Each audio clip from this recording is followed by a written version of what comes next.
Kumusta na Rises? Nakuha nyo na ba yung 13-month pay ninyo? Kung nakuha nyo na, maganda i-invest yan sa pang-everyday na motorsiklo. So tingnan natin kung magkano yung mga brand new motorcycles ngayon at ano yung mga patok ngayong taon na motorsiklo at may re-recommend ko. Alam ko na-miss nyo to, matagal na tayo hindi nagka-canvas ng update ng price list. So tara, Honda ATV na 160, TCX 160 na pula, KRV 180i na TCS na MIUI 125, Suzuki Bergman Street. Yun Rises, habang nag-iikot-ikot nga ako, nakita ko na mayroong promo pala tong motor trade na may regalo down payment. As low as 2,000 lang, may motor ka na. At ito yung nakita natin na 2,000 lang ang down payment. Meron ka ng TMX. Ang maganda kasi dito sa TMX, kung mapapansin ninyo, iniba na nila yung itsura. Iba pinapa-custom pa ito before. Pero kahit na stand-alone lang siya na single na ganyan, stock to stock, ay mukha na siyang classic bike. Para naman sa mga naghahanap buhay, pwede din itong kabitan ng sidecar. For as low as 4,000 naman, ay meron ka ng Suzuki Bergman Street. Ito nga yung 125cc na. Ang size ay halos 150cc na. Pero ang maganda sa kanya, Rises, ay meron siyang spacious na footboard dito. At meron ka pang lalagyan ng pa dito, pwede ka mag-cruising style. Ang laki din ng kanyang seat storage. And naka fully digital na tayo na meter panel. Tapos meron pang windshield para iwas fatigue sa mahabang biyahe. So isa rin to sa may re-recommend natin na patok ngayon ng motorsiklo na pwede nyo i-consider. Kung gusto nyo naman ng household name na motor, ito yung Mio na meron tayong nauna na MIUI 125. Sobrang kilala na nito at sobrang daming parts and accessories na available. Maging genuine parts, sobrang dami na nito. May enjoy nyo itong imaneho up till now. Pero kung gusto nyo ng latest version niya, ay meron tayo ditong Mio Gear 125. Good din ito for lady riders. Dahil nga nasa bloodline siya ng Mio, alam nating maaasahan. Ito ay 4,000 lang ang down payment. Habang yung MIUI naman ay meron tayong nasa 6,500 na down payment. Ito naman yung motorsiklo na sobrang bilis na ubos nung nirelease sa atin. Kasi classic lang siya, tapos 125cc siya at abot kaya pa. Napakaganda na itong kulay na cyan ng Mio Fazio 125. 10,000 lang down payment nito ay maiuwi nyo na, Rises. Ang ganda rin ng meter panel niya pag nakita ninyo. Parang pa-oblong yung shape niya. Pero yung pinaka-monitor ay square din, of course. Meron pa siyang blue core hybrid. O, diba? Next naman na nakita kong kasama dito sa may regalo down payment, 10,000 lang din ang down payment nitong Honda Click 160. Isa to sa motorsiklo na personal kong binili sa motor trade din at nagustuhan ko talaga yung performance niya, pati yung looks. Alam naman natin yung Click, di ba? Isa sa mga pinakamabentang motorsiklo talaga yan at nagpa number 1 lalo sa Honda. Ngayon, nung nagka-Click 160, super excited yung mga tao. And kung mapapansin ninyo, dati, ang dami natin talagang nilagay ng mga garnish at mga iba pang accessories. Sobrang sarap niyang pormahan at sobrang sarap din imaneho. So sa kategorya niya 160cc, isa sa pinagmamalaki niya ay meron siyang gulay board. Open yung kanyang footboard kaya makakapaglagay ka ng gamit. Pagdating sa looks and speed, ito naman yung maire-recommend ko. Now, speaking of speed, kung gusto niyo naman talaga na sobrang mabilis na motorsiklo, ay highly recommend to go for Yamaha Sniper 155. Ito naman ay para sa mga mahihilig sa manual transmission at gusto niyo yung kayo nagtitimpla ng gearing ninyo, ito yung pinaka maire-recommend natin. Napaka-forma din ito, di ba? Hindi mo may pagkakaila na isa talaga to sa mga poging motorsiklo na unang pinangarap ko din and hopefully someday magkaroon din tayo nito. Napakatuli nito and kung makikita niyo yung kanyang aerodynamics design, masasabi mo talaga magmamabilis ang motorsiklo na to. Para sa Yamaha Sniper 155,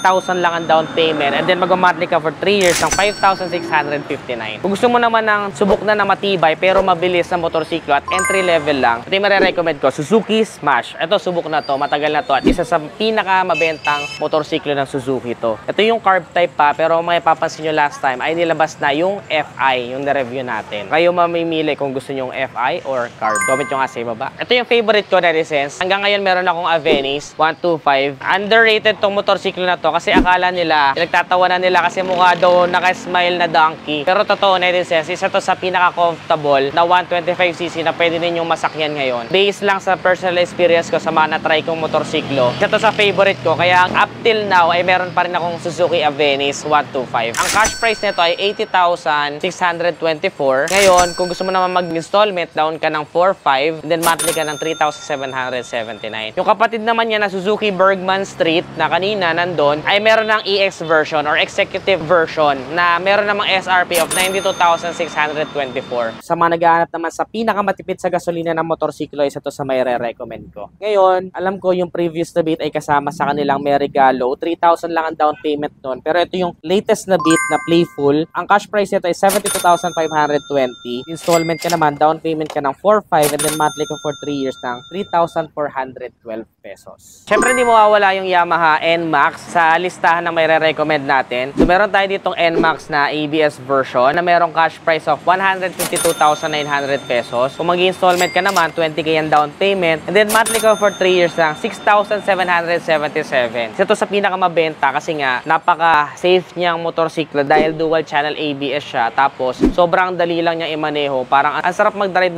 kapag naka-NMAX ka. Simple yet super elegant. Kung gusto mo naman ng medyo mas aggressive na look na tatak Yamaha din at share the same engine specification, ito yung Yamaha Mio Aerox na personal ko na favorite at matagal ko nang gusto makabili nito. Sana makabili na ako soonest. Ang cash price naman nito ay 124,000. Down payment ka ng 17,000 and then monthly ka for 3 years ng 5,458. Ngayon, para naman sa lineup ng Kymco, meron tayo ditong KRV 180i na TCS. Isa to sa mga nagkompleto halos ng mga safety features ng motorsiklo. Kagaya niya, may TCS, dual channel ABS. Tapos, kakaiba din yung kanyang look services. Pero itong i na TCS ay meron ngayong cash price na 189,900. Down payment ka lang ng 19,500 at mamamatli ka for 3 years ng 8,574. For the 160 naman ni Honda, 127,020 ang cash price ng Airblade 160. Down payment tayo ng 14,000, then mamamatli ka for 3 years ng 5,686. At meron ka ng napakaganda na Airblade 160. Abangan ninyo, gusto niyo ba ng full review nito? Comment nyo sa ibaba, full review natin yan.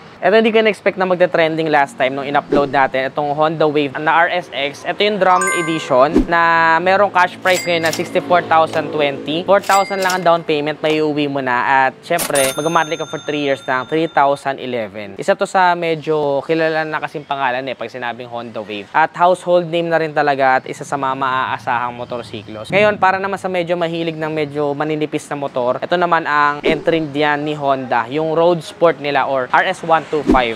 4,900 lang ang down payment and then 3,619 yung inyong magiging monthly installment. And of course, hindi mawawala ang Suzuki Raider natin. This one is yung carb type. Kahit na yung carb type na mamayagpag pa rin up till now. 107,124 ang cash price, 7,500 ang down payment, and 4,948 ang magiging monthly ninyo for 3 years. Ito naman, parang big bike na. Actually, first time ko tong makita, yung Pulsar N250. Napakaganda pala niya sa personal netizens. 161,500 ang cash price. Down payment tayo ng 22,000, then monthly for 3 years ng 7,116. Ayan, sobrang brusco na ito. Ganda niya sa personal netizens pag nakita ninyo. Kung gusto niyo naman ng entry level na sulit at under 200,000 na big bike, ito expressway legal na. We have here the Dominar. 199,900 ng cash, 42,000 down payment, and then 6,755 yung installment for 3 years. Ito yung nag-trending last time netizens na PCX 160 na pula, in review natin. Kasama dito sa may regalo down payment. 10,000 lang yung kanyang down payment at iuwi mo na itong PCX. Isa to sa masasabi kong blind buy. Pag binili mo siya, talaga hindi ka magsisisi. Yung may recommend ko is kasi super comfortable ng motorsiklo na to at saka dahil Honda, alam mo na matibay at maaasahan talaga. Ngayon, depende na lang talaga sa titingin. Pero for me, medyo maporma talaga yung headlight ng PCX. Napakalaki ng assembly ng kanyang headlight dito, lalo na itong glass na piece. Isa to sa pinakamaporma, lalo na sa gabi. Maybe sa umaga, akala nyo super bulky niya or parang ang taba-taba niya. Pero kapag sa gabi, dun lalabas kung bakit ganyan kalaki yung headlight niya. Napakaganda niya talagang tignan. Kung gusto nyo naman na yung parang top of the line na 160cc, ito yung talagang unique sa 160cc category, lalo na adventure scooter pa, yung Honda ADV na 160. Isa rin to sa talagang trip ko na kulay ng ADV 160, itong kanilang matte na white. Kung pag nakita nyo sa personal netizens, super head turner niya talaga. Ngayon, nung na-test drive natin siya, napansin ko sa kanya, mas nanghihina siya ng high speed compared do sa napakabait na 150cc before. Ngayon ito, pwede ka na mag high speed. Pati yung suspension niya ay medyo stiff na good for cornering naman. So, kung gusto mo na medyo off-road ng konti na experience na adventure on the city, pwede din. Itong Honda ADV 160 ang may re-recommend ko. Meron na rin siyang HSTC or Honda Selectable Torque Control na parang traction control system din yung kanyang functionality. Ang cash price ng ADV ay 168,020 pesos. Down payment tayo ng 22,000, then magmamadli ka for 3 years ng 7,356 pesos. At ayan na nga narises sa mga updated price list ng mga motorsiklo ngayon sa Motor Trade. Pwede kayong bumisita sa nearest Motor Trade sa inyo o gusto nyo ring bumili ng motorsiklo ninyo. Alin sa mga motorsiklo na to na gusto nyo narises, comment nyo nga sa ibaba. Ano pa mga ibang motorsiklo ang gusto nyo i-review natin next vlog? Comment your suggestions below. Kung nagustuhan mo to, don't forget to give this video a thumbs up, subscribe. Again, this is Adriano. Always keep it cool and ride safe always.